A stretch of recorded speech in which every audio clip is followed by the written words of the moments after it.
The title of my talk is Basic Inequalities in the Framework of Equalities. It means that the aim of our program is to, let us first put it in this way. Take basic inequalities such as Cauchy-Schwarz inequality, hard inequality, or inequalities for functions. The study consists of mainly three parts. The first one is proof with some constant. The second is the characterization of the best constant and its attainability. The third one is if the inequalities are attainable by some functions, we call it minimizer or maximizer or extremizer. And the last problem is the characterization of non-trivial extremizers. In most cases, those problems are done in separate ways.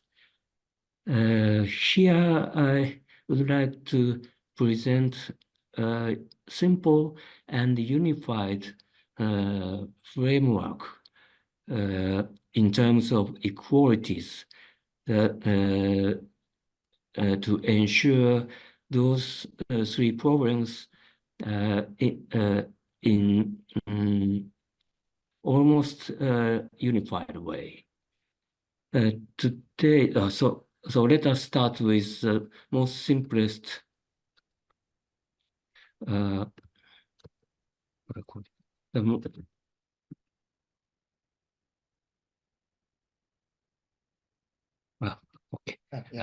most simplest case of Cauchy-Schwarz inequality written in this way. Here, the basic function space is a basic space is complex vector space with a scalar product, or some call it inner product. Then let us to make this scalar product by means of norms, we first look at the first equality to real value of the scalar product UV is equal to norms of U squared plus norms of V squared minus norms, the norm of U minus V squared. This is rather trivial. And if U and V is not zero, then we write it in this way. And U and V is in a normalized expression, U over norm of U. And then if you apply the second factor by the first equality, the unified normalized vectors has norm just equal to 1. So the second factor is equal to 2 minus unit vectors. Okay, we call it this equality number 2. And lastly, if U and B is not zero with non-zero scalar product, we start with its the modulus of scalar product like this. The numerator is scalar product U and V and its conjugate, so it is equal to the modulus of scalar product squared. So the first equality is trivial. And this factor, scalar product U and V conjugate divided by its modulus, it's we regard this factor as scalar. Then this scalar comes into the second factor with its adjoint form.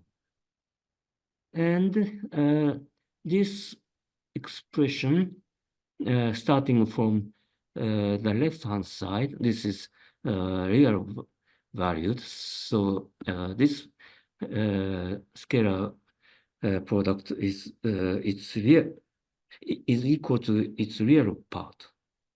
Then we apply the second equality with V multiplied by this scalar. Then the norms are invariant, but the effect of scalar in front of V appears in this way. So this is the third equality. And the standard Cauchy-Schwarz inequality follows from dropping this non-negative term on the right-hand side of the last equality in 3. So let us consider the equality case. Equality case is completely characterized in 2 cases. One is rather trivial, that is, U or V is 0. Then its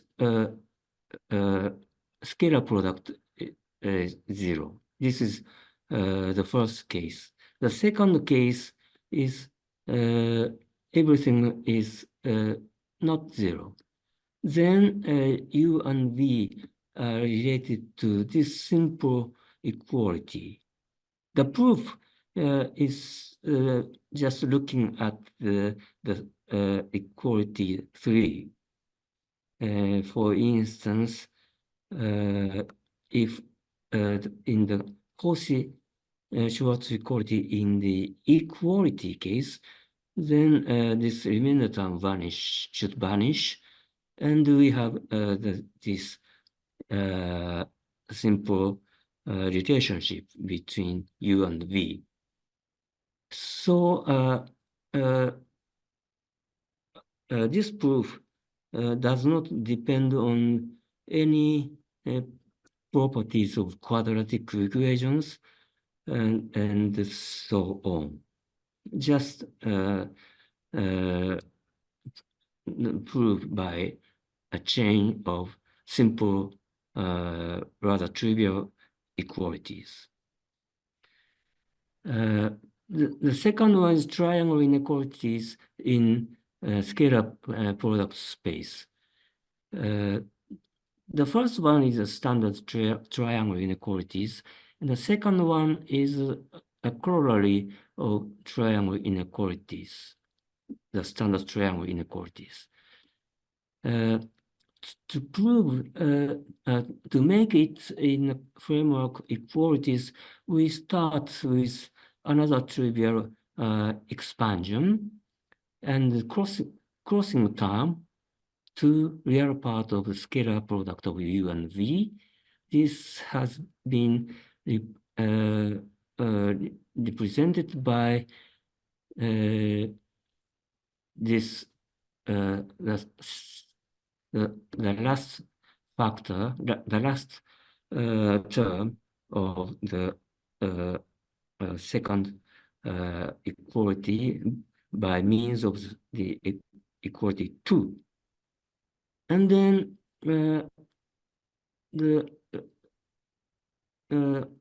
this one, U squared and V squared plus minus 2 UV is represented as the square of U plus minus V in norm. And here we have remainder. And if you drop remainder in both cases, we immediately have triangle inequalities and the standard triangle inequality and its corollary. And here we have the characterization of triangle inequality. Triangle inequality is equality if and only if this remainder term vanishes. So we have another simple relationship between U and V. And if this simple relationship holds, then it also yields the sign changing cases. So we have the third equality as the characterization, as a characterization of equality case. So in this case, we have no geometric consideration and other trivial notion from geometry. Okay, based on this, we have uncertainty relationship and its characterization of equalities. This is a joint work of Kazuya Yuasa, a theoretical physicist in our department. The most simple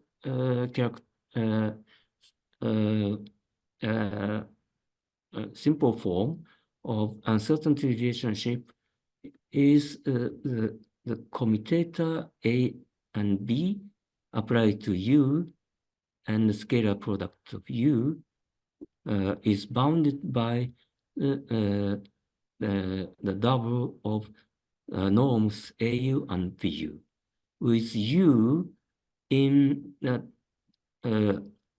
domain of A and domain of B. From now on, we call it the subspace M, and it should not be empty. This is by assumption. So A and B should be symmetric operators. Not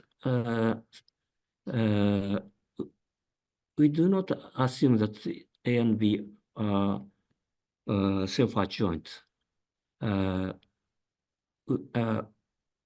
This framework needs only symmetry, but not a boundedness. We don't assume the boundedness of A and B. So A and B may be unbounded. And the usual commutation relationship AB minus BA is replaced by rather weaker form, BU and AV minus AU and VV. This weak notion of commutation is by Eric Moore in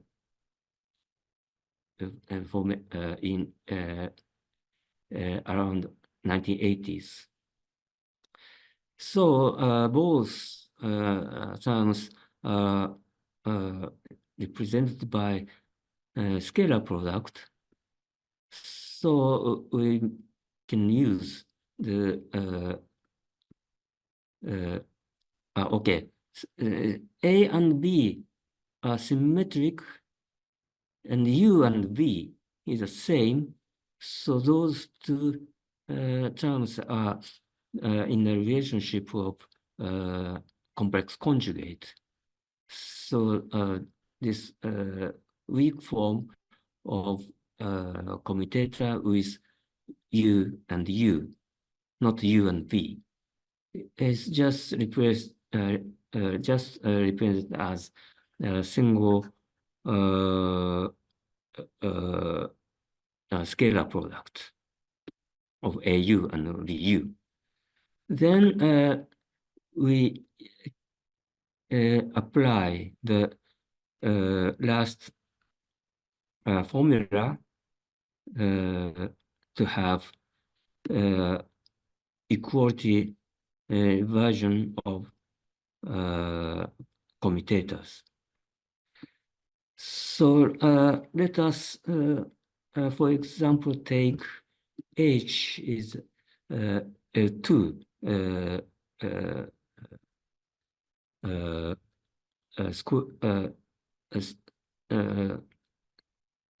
squared integral functions, Hilbert space of square integral functions on Rn.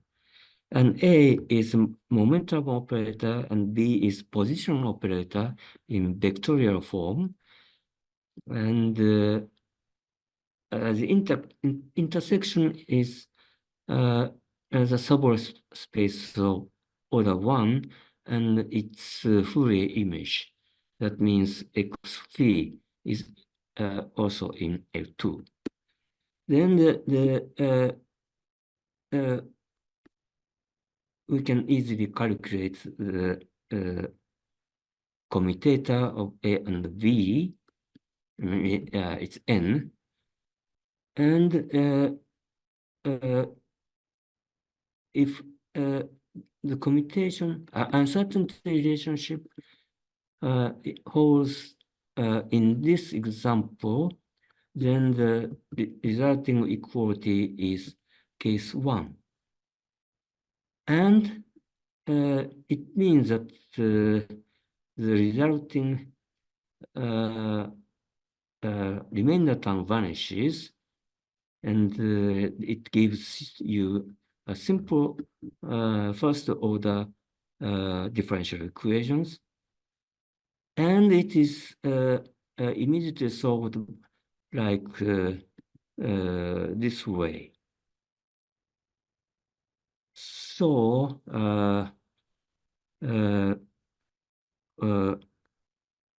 in this framework,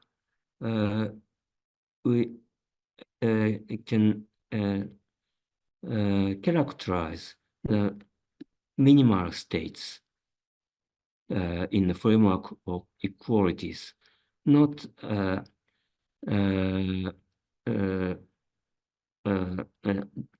discussing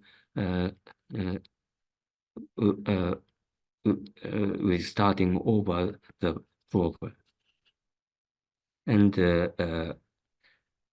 we can specify the coefficients of Gaussian by the standard wave functions. Okay, let's go on to the standard Hardy inequality with space dimension greater than or equal to 3. This is the standard Hardy inequality and has a lot of application to nonlinear partial differential equations. And one of the standard proof goes like this. We represent 1 over x squared, inverse square potential in divergence form. And then we have additional coefficient n over 2. So we need to divide by n minus 2. And then by integration by part, here we need that this operation is justified as far as f is smooth and compactly supported functions away from 0. And those function spaces are dense in the space of H1. And if you perform the differentiation, we have this integral representations, and the standard method uses just Cauchy-Schwarz inequality with first factor f by x modulus and the radial derivative of f. So that's it. But here we remark that this relationship is written in abstract form as the norm of u squared minus c times real part of u and v. Here u is f over modulus x, and v is the radial derivative, and c is 2 over n minus 2. This is the original relationship of u and v. And this equality also regarded as orthogonality between u and u plus cv, like this. And from this orthogonality, we switch to the Pythagorean relationship of u and uv. So we have a new set of equalities with norm squared. Then we write the last equality in the equality in Hardy. We have a new equality like this. And the remainder term is the second integral term of on the right hand side. And if you drop this remainder term, you will get Hardy inequality, and at the same time you can specify the function that gives equality in Hardy's inequality. And all you have to do is to solve the first order differential equations, and it is written in an explicit way. And the result is that those functions have singularity at 0 as well as at infinity.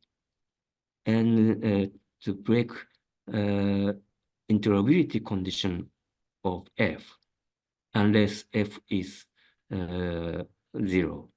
So it means a proof of the existence of non-trivial extremizers for Hardy inequality. The standard proof uses some compactness argument, but here we don't need no compactness argument. Okay. So we'll go on to Poincaré inequality. This is a joint work with Professor Suragan, published in Proceeding of American Mathematical Society and the Journal of Mathematical Society of Japan.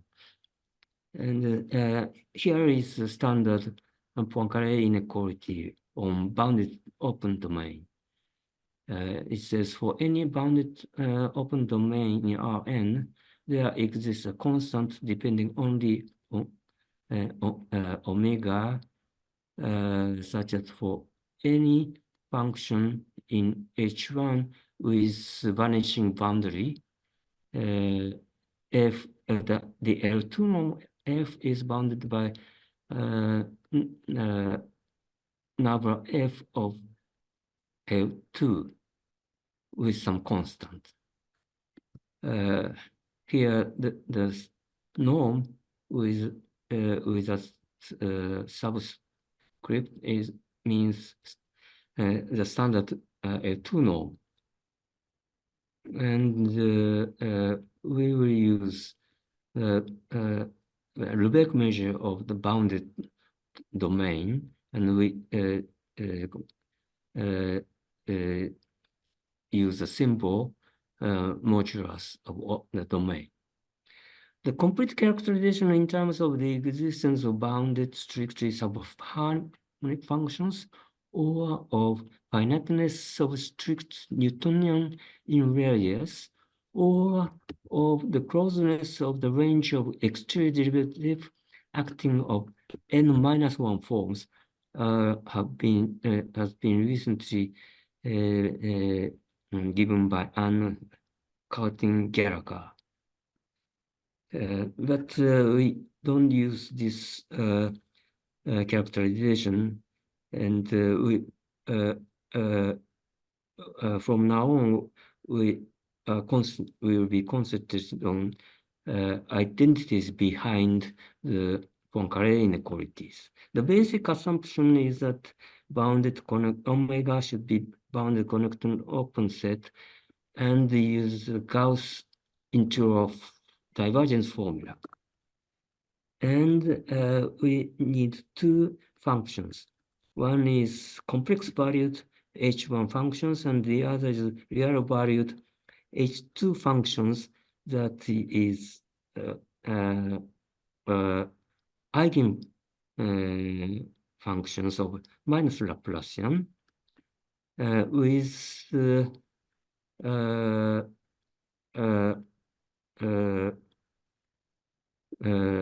non-zero almost everywhere. For instance, positive everywhere, or may have 0, but the nodal set is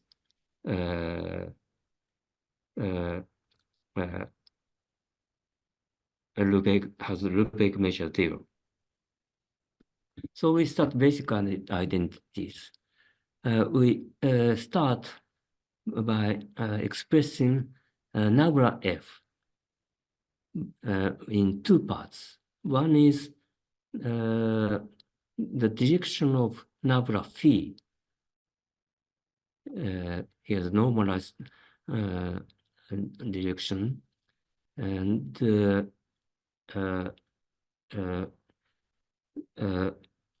its difference. We put it in two parts, and then expanding this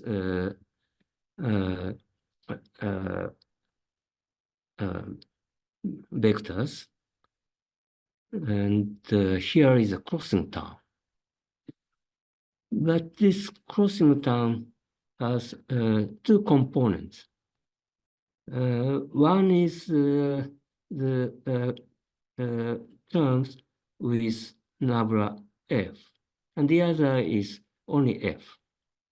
The terms with only f, modulus f squared, is the same as the last one. So here we have -2, and then the last one is +1. So in addition, we have -1 contribution of the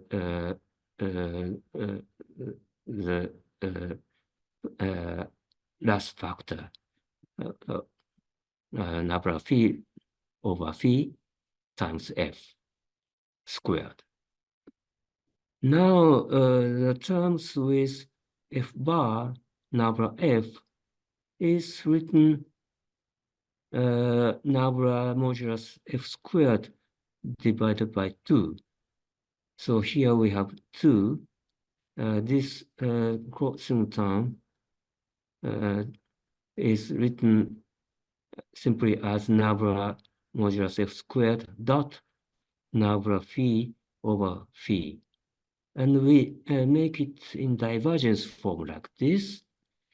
And we pay the price that the contribution of the divergence of nabla phi by phi we should subtract. And the divergence of nabla phi by phi is explicitly written as this. And the last factor is just the same as the last factor. Here minus minus should produce plus, and it cancels with the last term. And moreover, we have assumed that phi is the eigenfunction or Laplacian. So this contribution from Laplace phi by phi minus is just as a positive real number lambda. So in conclusion, we have a basic identity called I. And just integration over omega and using Gauss divergence form, and f is vanishing on the boundary, and there are no contribution from the boundary, and we have the last equality. Of course, the first squared is written in this form. So dropping this non-negative integrand, we have Poincaré inequalities. And basically, with this equality, we have the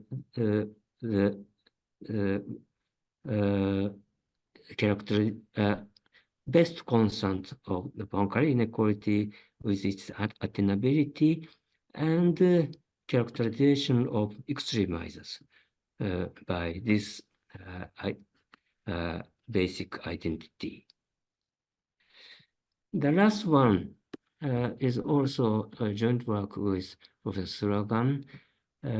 It looks like Poincaré inequality, but not the same. Sometimes people call it Poincaré Wirtinger inequality. So our functions may not vanish on the boundary, but if you subtract the mean of the function over phi over omega, it's called here in f sub omega. It's the integral of f itself divided by its volume. If you subtract the volume, then L2 norm of f minus f sub omega is bounded by the Dirichlet norm. This is Poincaré-Wirtinger inequality. The original proofs of Wirtinger come from geometry of convex body. And okay, this Poincaré-Wirtinger inequality is invariant under the affine transformation, and the squared norm of left-hand side is written as the norm f squared minus the integral of f over omega squared divided by the volume.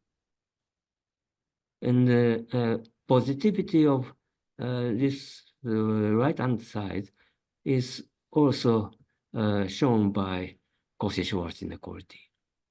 But it's trivial in view of this equality. Now, the basic identity of the last slide, we apply f by f minus f omega, and this doesn't change number because this f of sub omega is constant. And if you use the last identity, we have similar identity, f replaced by f minus f sub omega. And here, on the boundary, f minus f omega may not vanish. So we impose another condition on phi. Phi should be domain of Neumann-Laplacian. In other words, nabla U, the scalar product of nu. This nu is smooth outer unit normal to the boundary. Then, after integration by parts or Gauss divergence formula, this term vanishes on the boundary. And the resulting identity looks like this. And dropping the first integrand, we will have the standard Poincaré-Wirtinger inequality. And again, the optimality of the constant and its non-trivial extremizers and characterization of those extremizers are given on the basis of this equality. So we have explained some of basic inequalities in the framework equalities. So this is the end of my talk, and thank you for your attention.